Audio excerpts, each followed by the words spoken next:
কর্মগুলোকে শুদ্ধ করে মনটাকে শুদ্ধ করো, মনটাকে শুদ্ধ করলে বুদ্ধি শুদ্ধ হবে, বুদ্ধি শুদ্ধ হলে শুদ্ধ আত্মা, চৈতন্যস্বরূপ আত্মার দর্শন হবে। এ কথা অমৃত শ্রীরামকৃষ্ণ এত সহজ করে সব বলে গেলেন।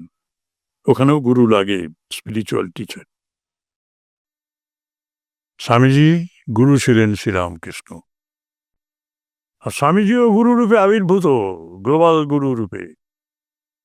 এই তত্ত্ব তিনি সকলকে শুনিয়েছেন, জানিয়েছেন, এবং তিনি ধ্যানস্থ থেকেছেন, তারা তাকে পরীক্ষা করেছে।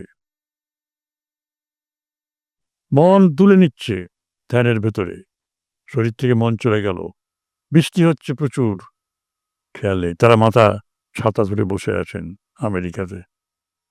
তারা বললেন স্বয়ং যিশু। মুহূর্তের মধ্যে মনটা উপরে উঠে গেল, শরীর থেকে মন উঠে গেল, গভীর ঘুমের অবস্থায় চলে গেল।